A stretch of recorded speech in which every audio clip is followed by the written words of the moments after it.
لا ما عاد يرعبني ظلم يهددني لا شيء أخسره لا لا مهما يطول الدرب فالحق معه. ابراہیم علیہ السلام نے لوگوں کے ساتھ عیدگاہ جانے سے انکار کیا اور عذر پیش کیا کہ وہ بیمار ہیں. وہ لوگ آپ کو چھوڑ کر چلے گئے. بعد میں ابراہیم علیہ السلام ان بتوں کے پاس گئے، پھر پوری قوت سے دائیں ہاتھ سے کلہاڑا مار کر ان کے ٹکڑے ٹکڑے کر دیے، لیکن بڑے بت کو چھوڑ دیا تاکہ سب اسی کی طرف رجوع کریں. تمام چھوٹے بتوں کو توڑ کر کلہاڑا اس بڑے بت کے کندھے پر رکھ دیا. مشرکین میلے سے لوٹے تو دیکھا ان کے سارے معبود اوندھے منہ ٹوٹے پھوٹے پڑے ہیں. ان کے تمام معبودوں کو توڑ دیا گیا تھا. وہ حیران رہ گئے کہ یہ کیسے ہو گیا، کس نے کیا. کہنے لگے یہ کام کس ظالم کا ہے، اس نے ہمارے معبودوں کی توہین کی ہے. اس وقت جن لوگوں نے ابراہیم علیہ السلام کا وہ کلام سنا تھا انہیں ان کا خیال آ گیا. کہنے لگے وہ نوجوان جس کا نام ابراہیم ہے اسے ہم نے اپنے بتوں کی مذمت کرتے سنا ہے. اللہ کی قدرت کہ ابراہیم علیہ السلام کا جو مقصد تھا وہ خود بخود پورا ہو رہا تھا. قوم کے لوگ مشورہ کر رہے تھے کہ سب کو جمع کرو اور اسے بلاؤ، پھر اسے سزا دو. چنانچہ تمام اہل باطل چھوٹے بڑے جمع ہو گئے. کارروائی شروع ہو گئی. کہنے لگے اے ابراہیم ہمارے معبودوں کے ساتھ یہ لغو حرکت تو نے کی ہے. ابراہیم علیہ السلام نے جواب دیا یہ کام تو اس بڑے بت کا ہے، مجھ سے کیوں پوچھتے ہو؟ تم اپنے معبودوں سے کیوں نہیں پوچھ لیتے کہ ان کے ٹکڑے کس نے اڑائے ہیں؟ ابراہیم علیہ السلام کا جواب سن کر وہ سب سوچ میں پڑ گئے. پھر کہنے لگے ہم نے بڑی غلطی کی، اپنے معبودوں کے پاس کسی کو حفاظت کے لیے نہیں چھوڑا. اس قدر واضح بات محسوس کر کے بھی وہ ظالم ایمان نہ لائے، بلکہ شیطان نے ان کے دلوں میں وسوسہ ڈالا اور انہوں نے غور و فکر کر کے کہا اے ابراہیم کیا تمہیں علم نہیں، یہ تو بے زبان ہیں، یہ بول نہیں سکتے. اب ابراہیم علیہ السلام نے فرمایا تب پھر تم اللہ کے سوا اس چیز کی عبادت کرتے ہو جو تمہیں کچھ بھی نفع نہ دے سکے اور نہ نقصان پہنچا سکے. تعجب ہے تم پر اور ان پر بھی جنہیں تم اللہ کے سوا پکارتے ہو. کیا تم میں بالکل عقل نہیں؟ اس طرح ابراہیم علیہ السلام نے ان پر حقیقت خوب اچھی طرح واضح کر دی. ان سے فرمایا تم ان کی پوجا کرتے ہو جن کو تم خود تراشتے ہو، یعنی ان کا حال تو یہ ہے کہ تم نے ان کو خود اپنے ہاتھوں سے تراشا اور ان کی عبادت کرنے لگے، جبکہ تمہیں اور تمہاری بنائی ہوئی چیزوں کو اللہ ہی نے پیدا کیا ہے. ابراہیم علیہ السلام نے ایک کلہاڑے کی مدد سے ان سب بتوں کو تہس نہس کر دیا تھا.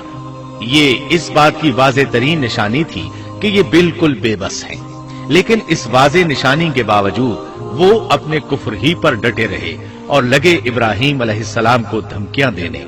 قالوا ابنوا له بنيانا فألقوه في الجحيم.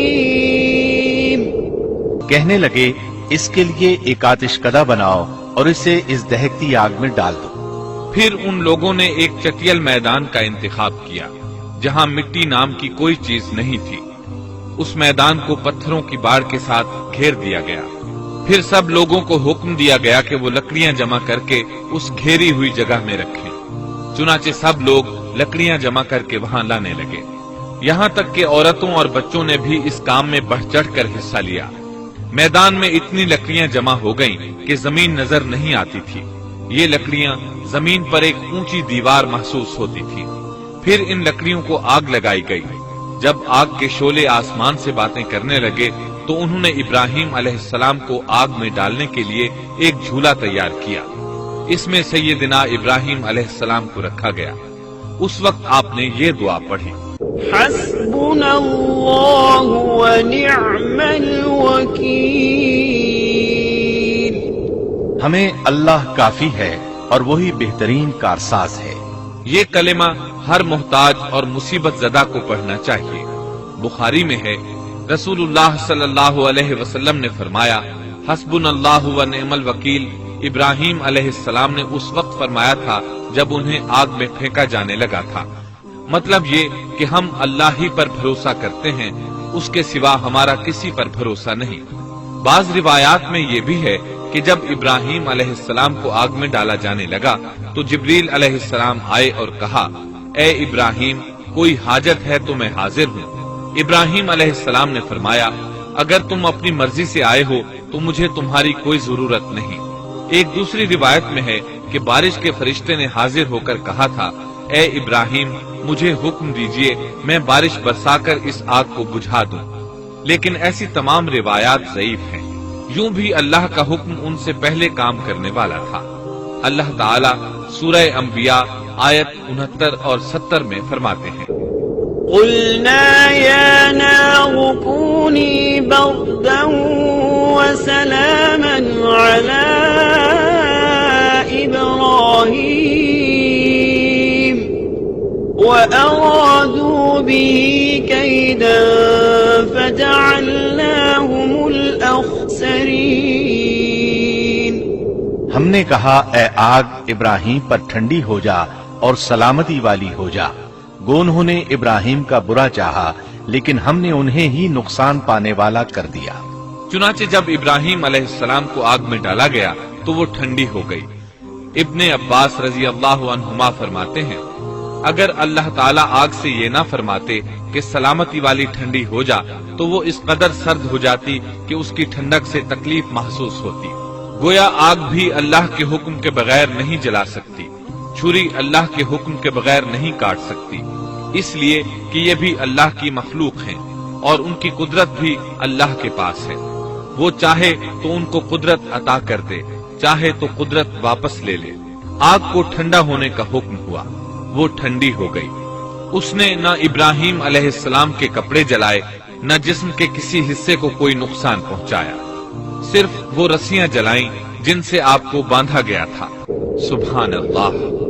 لوگ آگ کے گرد اس انتظار میں کھڑے تھے کہ جو ہی انہیں آگ میں پھینکا جائے گا وہ جل کر راکھ ہو جائیں گے، لیکن وہ یہ دیکھ کر حیران رہ گئے کہ ابراہیم علیہ السلام بڑے ناز سے آگ کے درمیان بیٹھے ہیں۔ بعض روایات میں ہے کہ ابراہیم علیہ السلام فرمایا کرتے تھے، مجھے ان دنوں جو راحت اور سکون حاصل تھا ویسا آگ سے نکلنے کے بعد نہیں ہوا۔ لوگ اس معجزے کو دیکھ کر حیرت زدہ تھے۔ پھر ابراہیم علیہ السلام آگ سے نکلے۔ اتنا بڑا معجزہ دیکھنے کے باوجود لوط علیہ السلام کے سوا کوئی شخص پورے بابل شہر سے ان پر ایمان نہ لایا۔ اللہ تعالیٰ فرماتے ہیں، فآمن له لوط، پس ابراہیم پر لوط ایمان لائے۔ مطلب یہ کہ پوری بستی سے لوط علیہ السلام تھے جو آپ پر ایمان لائے تھے، باقی تمام لوگ کفر ہی پر ڈٹے رہے۔ ابراہیم علیہ السلام ان کا رویہ دیکھ کر نا امید ہو گئے کہ اس سے بڑھ کر یہ کون سا معجزہ دیکھنا چاہتے ہیں۔ ان کے بتوں کو توڑ دیا گیا، اپنی آنکھوں سے اللہ کی نشانی ان لوگوں نے دیکھی، پھر بھی یہ ایمان نہیں لائے، چنانچہ آپ نے وہاں سے ہجرت کا ارادہ فرما لیا۔